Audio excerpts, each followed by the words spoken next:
बूढ़ी भिखारन उसकी झोपड़ी के बाहर आई और भोजन की याचना करने लगी। माई, कुछ खाने को दे दे, ए माई। भिखारन की आवाज सुनते ही सलोनी ने उससे कहा, आओ अम्मा, मैं बस खाने ही जा रही हूँ, तुम भी आकर मेरे साथ खाना खा लो। बेटा, मैं पिछले 3 दिनों से भूखी हूँ और तुम्हारे पास भोजन कम है, तुम ही खा लो, मैं कहीं और से मांग कर खा लूंगी। अरे कोई बात नहीं अम्मा, तुम ये खाना खा लो। लेकिन ये तो तुम्हारा खाना है ना बेटा। अम्मा, मैंने कल रात ही पेट भरकर खाना खाया था, तुमको इसकी ज्यादा जरूरत है, तुम खा लो। भिखारन सलोनी की बात मानकर उसका सारा खाना दोनों हाथों से खाने लगी। थोड़ी ही देर में वो पूरी थाली साफ कर देती है। उसके बाद वो सलोनी को खूब आशीर्वाद देती है। बेटा, आज तूने इस बुढ़िया को अपने हिस्से का खाना खिलाया है, भगवान तुझे हमेशा खुश रखेंगे, तू हमेशा सुखी रहेगी बेटा। इतना कहकर भिखारन चली गई। अब सलोनी को बहुत तेज भूख लगी, इसलिए वो घर के सारे बर्तन देखती है, लेकिन सारे बर्तन बिल्कुल खाली थे। तभी वो काम की तलाश में अपनी झोपड़ी से बाहर निकलती है। चलो अब बाहर चलकर ही कोई काम देखा जाए, जिससे कुछ धन आ जाएगा, तो उससे अनाज लेकर खाना बना लूंगी। सलोनी के पड़ोस में चंपा सुबह से गेहूं साफ कर रही थी। तभी उसका पति ज्यादा गेहूं देखकर उससे कहता है, क्यों रे चंपा, ये गेहूं तो बहुत ज्यादा है, शाम तक कैसे साफ हो पाएंगे? तुम चिंता न करो जी, वो देखो गांव की समाज सेविका इधर ही चली आ रही है। मैं उससे कहूँगी, वो मेरी मदद कर देगी। इसको लोगों की मदद करने का अजीब सा पागलपन सवार है। अच्छा ठीक है फिर। सलोनी जैसे ही चंपा के दरवाजे के बाहर से गुजरी, वो चंपा को देखकर उसके हालचाल लेने आगे बढ़ी। अरे चंपा बहन, ये क्या कर रही हो? क्या बताऊं सलोनी बहन, सुबह से गेहूं साफ कर रही हूँ और अभी इतने से ही हो पाए हैं, और मुझे 5 बोरी और गेहूं साफ करने हैं, इसलिए परेशान हूँ। हाँ हाँ, तुम्हारे चेहरे से ही लग रहा है तुम थक चुकी हो। कोई बात नहीं, मैं गेहूं साफ करने में तुम्हारी मदद कर देती हूँ। मुझे पता था केवल तुम ही हो जो मेरी परेशानी समझोगी बहन। चंपा थोड़ी सी चापलूसी करके सारे गेहूं सलोनी से साफ करवाने लगी।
सच कहा था तुमने, वाकई में सलोनी को दूसरों की मदद करने से बहुत खुशी मिलती है।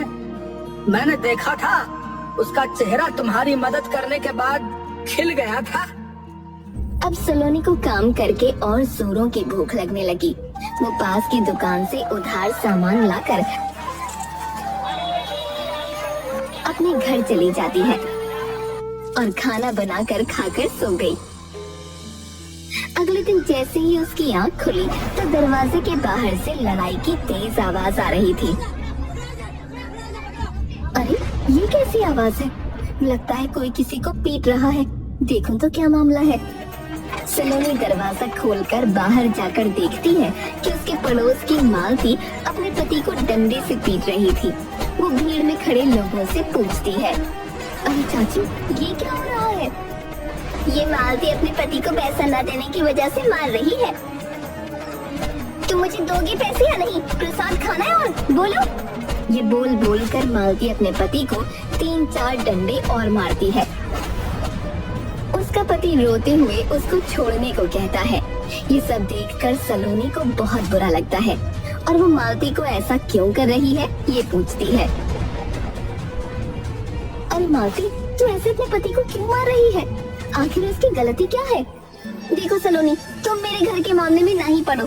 ये आदमी सारा दिन बाहर काम करता है, घर आकर बस 50 रुपए देता है, बाकी पैसा कहाँ जाता है? मालती, घर का राशन और खाना खर्चा, बच्चों की पढ़ाई, उन सब में ज्यादा पैसा नहीं बचता है। झूठ मत बोलो, तुम सारा पैसा नशे में उड़ा कर आते हो। इतना बोलते हुए मालती फिर से 2 डंडे उसको मार देती है। ये देखकर सलोनी को गुस्सा आ जाता है और वो मालती से डंडा छीनकर उसको एक जोर का थप्पड़ मारती है। ये देखकर वहाँ खड़े सभी खुशी से ताली बजाने लगते हैं और सलोनी ने सही किया ऐसा बोलते हैं। अब सलोनी कुछ पैसे निकाल कर मालती को देते हुए बोली, ये लो पैसे मालती, और आज से ये हंगामा करना बंद कर दे, समझी?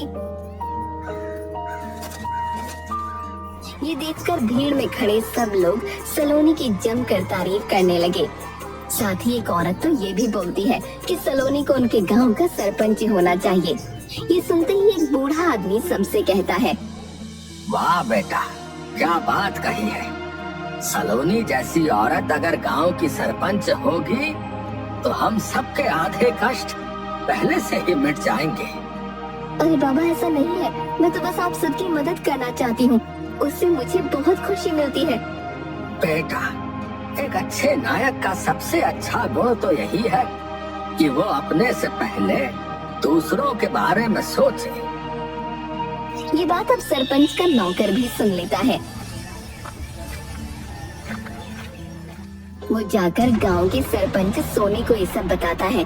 सोनी अपने पति चंपक के साथ अपने घर पर बैठी थी, लेकिन ये सुनते ही उसके कान खड़े हो जाते हैं और वो गुस्से में बोलती है, मुझे तो पहले से ही लगता था ये सलोनी अपने अच्छे काम से एक न एक दिन हमारे रास्ते का रोड़ा जरूर बनेगी, और आज वो दिन आ ही गया। अरे तुम चिंता ना करो, वो बेसहारा औरत भला हमारे रास्ते का रोड़ा कैसे बन सकती है? मालिक, आप समझ नहीं रहे, वहाँ आज सारी भीड़ ने सलोनी के जयकारे लगाए हैं। क्या कहा? जयकारे?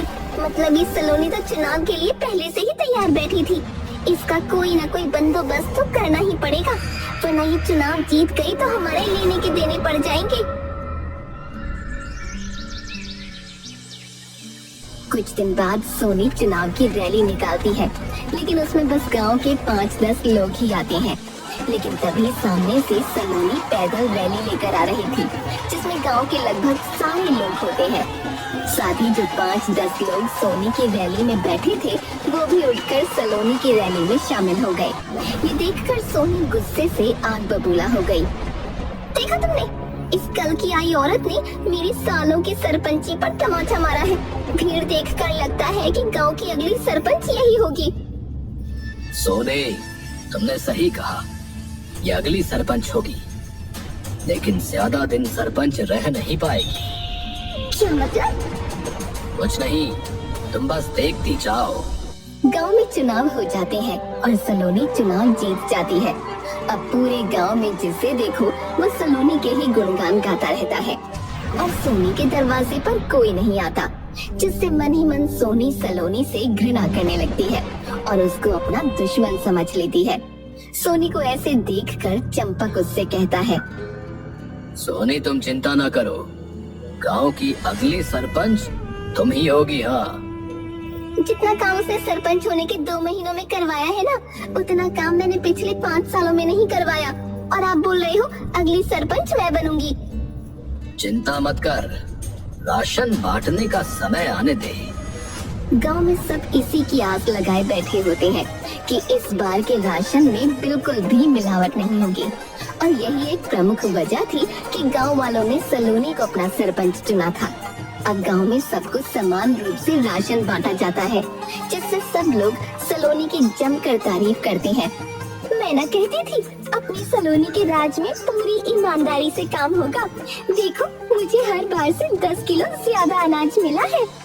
हाँ, तो इसमें नया क्या है? ये तो सलोनी की जिम्मेदारी है ना। अरे ये मालती सलोनी की तारीफ क्यों करेगी भला? याद नहीं? सलोनी ने सबके सामने इसको जोरदार थप्पड़ जो मारा था भाई। अरे वो दृश्य कैसे भूल सकते हैं। मालती को एक ही थप्पड़ में जो है तारे नजर आ गए थे भैया, तारे। सबके सामने ऐसे अपना मजाक बनते देख मालती गुस्से में राशन उठाकर अपने घर चली जाती है। कुछ दिन बाद अचानक से गांव में एक के बाद एक हर गांव वाला धीरे धीरे बीमार पड़ने लगा। अब इसका फायदा उठाकर सोनी शहर के अच्छे डॉक्टर को लाकर सबका मुफ्त इलाज करवाती है। पता नहीं डॉक्टर साहब क्या हुआ है हमारे गांव को, अचानक से सब बीमार पड़ने लगे हैं। तुम सबने खाने का अनाज कहाँ से लिया था? क्योंकि तुम सबकी रिपोर्ट में मिलावटी खाने की कमी सामने आई है। डॉक्टर साहब, सारे गांव वालों ने राशन में मिला सामान ही खाया है जो नई सरपंच सलोनी ने बंटवाया था। हाँ डॉक्टर साहब, राशन मैंने बंटवाया था, लेकिन राशन में कोई मिलावट नहीं है। सरपंच जी, ये रिपोर्ट तो यही बता रही है कि खराब खाने की वजह से सबकी तबीयत खराब हुई है। ये सुनते ही सोनी सारे गांव वालों को सलोनी के खिलाफ उकसा देती है, जिससे सारे गांव वालों के ताने सलोनी को सुनने पड़ते हैं। वाह सलोनी वाह, हमने तो सोचा था तुम हम गांव वालों का भला कर रही हो, तुम तो सोनी से भी आगे निकल गई। कम से कम सोनी के बांटे हुए राशन से हमारी तबीयत तो खराब नहीं होती थी। सच कहा तुमने भैया, मुझे तो पहले से ही पता था। ये जितना ऊपर से अच्छी बनती है ना, इसका मन अंदर से उतना ही काला है। हमको ऐसे सरपंच नहीं चाहिए। हाँ, हम कम अनाज से गुजारा कर लेंगे, लेकिन खराब अनाज से नहीं। गाँव वालों, मेरी इसमें कोई गलती नहीं है। मेरे खिलाफ किसी ने साजिश की है। अब कोई गांव वाला सलोनी की बात नहीं मानता। दूसरी तरफ चंपक अपने आदमियों के साथ आकर सलोनी को गांव से बाहर निकाल देना चाहिए ऐसा बोलता है, और सारे गांव वाले उसकी बात से सहमत हो जाते हैं। सही कहा चंपक भैया, सलोनी को गांव से बाहर निकाल दो। क्या देख रही है सलोनी, अब तो क्या चाहती है, हम सब धक्के मारकर तुझे गांव से बाहर निकालें? नहीं नहीं, उसकी जरूरत नहीं। मैं आज ही गांव छोड़कर चली जाऊंगी। आज नहीं, अभी जा। मालती अब सलोनी की झोपड़ी से सामान निकालकर बाहर फेंकने लगी। सलोनी अपने कपड़ों की पोटली उठाकर गांव से चली जाती है। उसके जाने के बाद सोनी चालाकी से दोबारा गांव की सरपंच बनकर बहुत खुश हो जाती है। देखा सोनी, मैंने कहा था ना, गांव की अगली सरपंच तुम ही होगी। सही कहा था तुमने, मैं दोबारा सरपंच बनकर बहुत खुश हूँ। अब गांव का माहौल पहले की तरह हो जाता है और गांव में सबके अंदर से एक दूसरे की मदद करने की आदत बिल्कुल खत्म हो जाती है।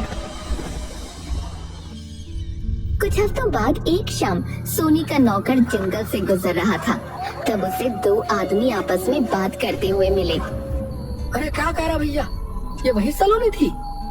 हाँ भैया, ये वही सलोनी थी जो कुछ महीने के लिए कमलापुर गांव की सरपंच बनी थी भैया। बाद में गांव वालों ने जो है इसे गांव से निकाल दिया। शायद उसी वजह से इसने फांसी लगाकर आत्महत्या कर ली होगी भैया। लेकिन मैंने तो सुना था ये बहुत अच्छी थी और सबकी मदद करती रहती थी।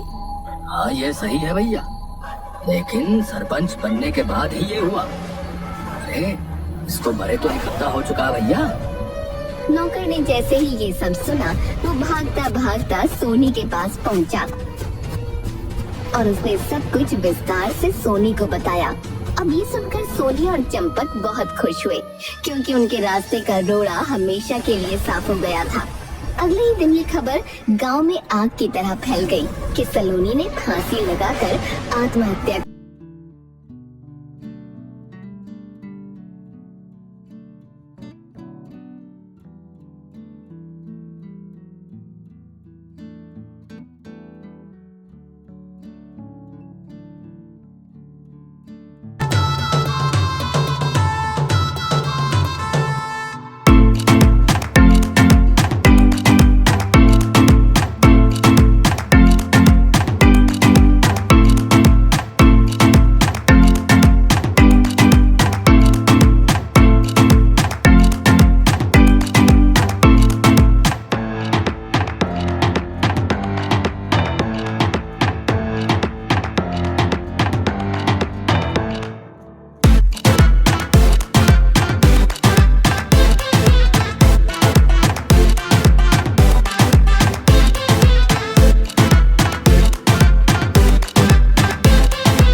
लेकिन मेरे लिए तो वो बहुत अच्छी थी। उसने बहुत बार मेरी मदद की है। गांव में धीरे धीरे ये अफवाह फैलने लगी कि सलोनी, जो गांव की पूर्व सरपंच थी, अब मर चुकी है और उसकी आत्मा रात में भटकती है। इस अफवाह के कारण गांव वाले रात को घर से बाहर निकलने से डरने लगे। कुछ ने दावा किया कि उन्होंने सफेद साड़ी पहने एक औरत को देखा जिसके बाल खुले हुए थे। भैया, भैया, मैंने तो जैसे ही उसकी लाल लाल आंखें देखी मैं डर गया भैया। फिर दूसरे ही पल वो सलोनी जैसी आवाज में बोली कि तुझे कोई मदद चाहिए क्या? भैया, मेरे तो हाथ पांव फूल गए थे भैया। हाँ भाई, मैंने उसे सफेद साड़ी में कुएं के अंदर कूदते हुए देखा था भैया। वो कह रही थी वो बदला लेने आई है। गांव में बढ़ते डर और अंधविश्वास के बीच सोनी और चंपक इस बात को बकवास मानते थे। उन्हें यकीन था कि लोग सिर्फ डरावनी कहानियां बना रहे हैं। ये गांव वाले भी ना हर छोटी बात पर भूत बना देते हैं। हाँ, और हम तो हैं ही बहादुर। चलो आज गांव में टहलते हैं और इस भूतनी की कहानी का सच पता करते हैं। उस रात सोनी और चंपक गांव के सुनसान गलियों में घूमने निकले। सब तरफ सन्नाटा था। तभी अचानक सफेद साड़ी में एक औरत उनके सामने आ गई। उसके बाल खुले हुए थे और चेहरा भयानक लग रहा था। अरे ये तो सच में सलोनी का भूत है। हाँ, ये तो सलोनी लग रही है। ये भूतनी बन गई है। भागो, भागो। सोनी, मुझे सब पता है। तूने मुझसे बदला लेने के लिए ये सब किया था ना? मैंने कुछ नहीं किया। ये सब कुछ चंपक ने किया था। सलोनी ने गुस्से में चंपक की तरफ देखा और जोर से चिल्लाई। डर के मारे चंपक कांपने लगा और सच उगलने पर मजबूर हो गया। सच बताओ चंपक, वरना मैं तुम्हें कभी चैन से नहीं रहने दूंगी। नहीं नहीं नहीं, मुझे मत मारना। मैं कबूल करता हूँ।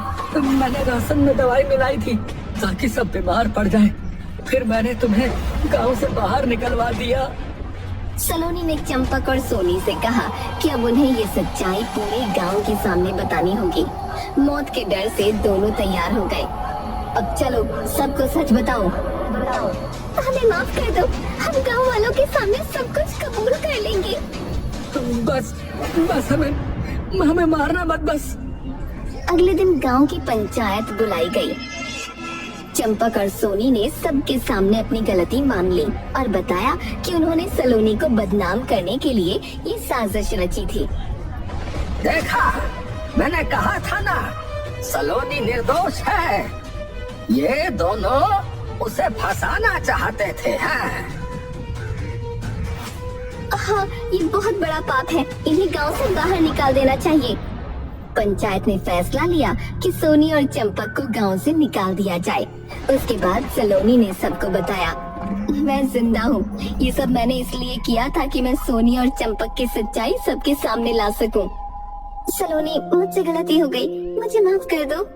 इसके बाद गांव वालों ने सलोनी को वापस सरपंच बना दिया।